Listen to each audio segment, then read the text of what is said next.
Hello and welcome to another episode of Optics Theory Debates. My name is Andras. Hello, my name is Theodor.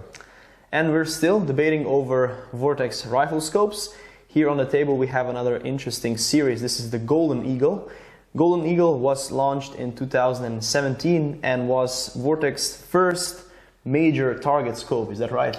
Yeah, when I was at SHOT Show in 2017 and when they showed it, it was like finally Vortex made something for target shooters, for F-class shooters and so on, because let's be honest, all the rest of their product line is tactical.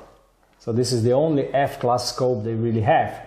And I was quite amazed because I knew that this scope should be a success. Vortex quality, Vortex VIP warranty, really good pricing, and Vortex got the basics right. So if you look at this scope, it's a really classical target scope.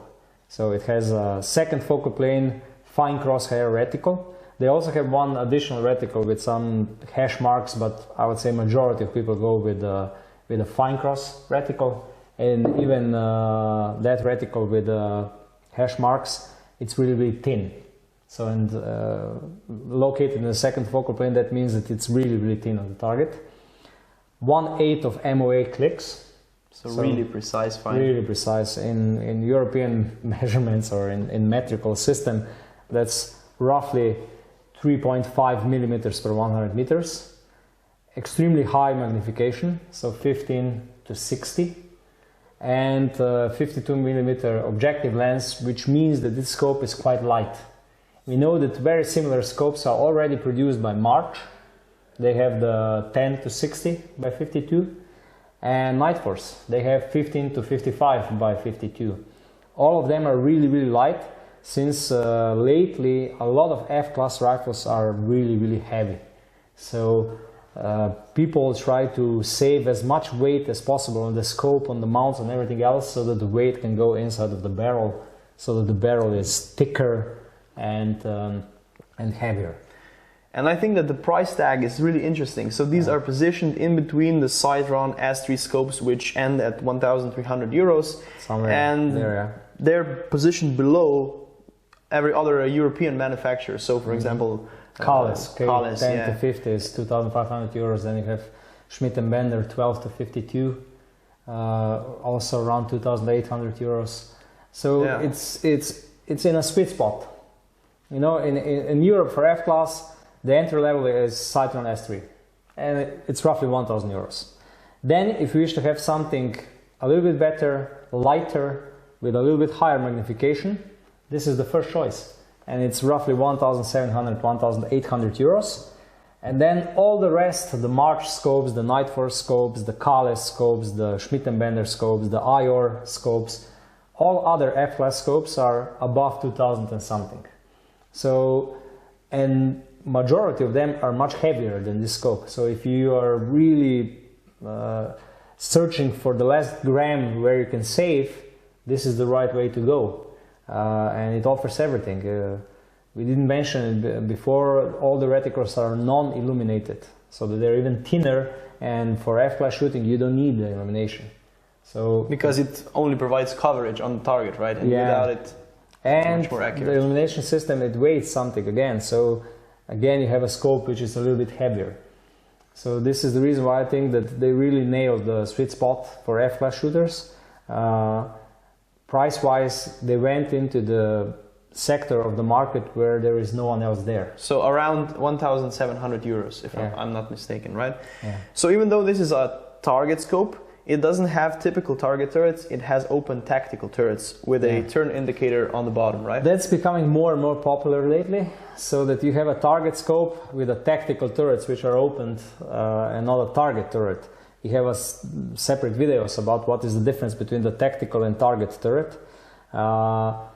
So it's becoming more and more, I would say, common that you find a tactical turret on a target scope. It doesn't really change anything, because even if these turrets would be capped, when you come on a shooting range, when you start the competition, you just remove the caps and it works the same. You can set the parallax as well with a side turret from all the way from 20 yards to infinity. And these are made in Japan, right? Yeah. And what's also very important is that you have really a lot of travel on the side focus for the Parallax. And this is important if you're an F-class shooter, because you need to minimize the parallax error completely.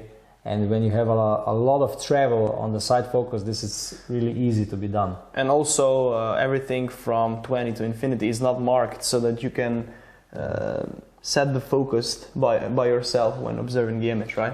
Yeah, with sun scopes which have normal yard or markings in meters, it can be misleading, right? Misleading. Yeah. First of all, for majority of targets, you are never really completely sure if it's really on 300 meters or it's maybe on 280 or 320.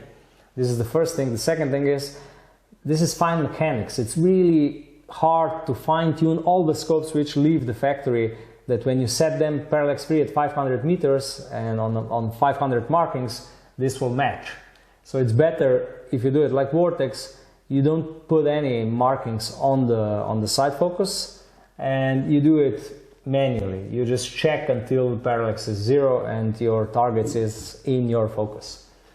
Yeah, so basically that's everything about the scope. I can also mention that it's made in filled with argon gas instead of nitrogen. So it's fog-proof, it's shock-proof. You can mount it on any kind of rifle with any kind of caliber.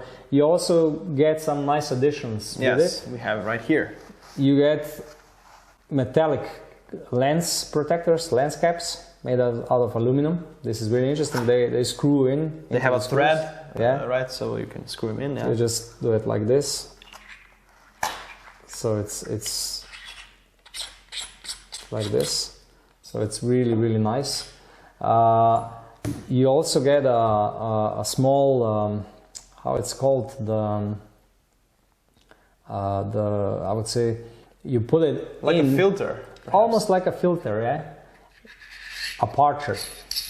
So you put it in when you're shooting on a really bright sunny day and you have too much light.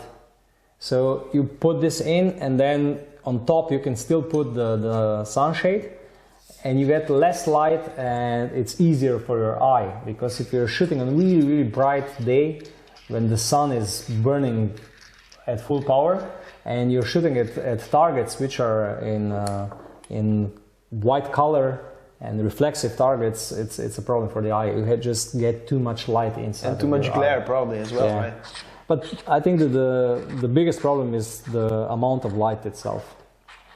So this aperture really does the great job. You also get a spare turret with a little bit different markings for the windage turret, and that's about it. You get everything what you need. Instruction manual. The instruction manual with reticle subtensions, which are not really important if you have a fine cross reticle, because for the F-class shooters, once you have a grouping, the most important thing is that the scope, the point of impact doesn't change, and that the reticle is really absolutely thin, so that you're able to precisely place your shots.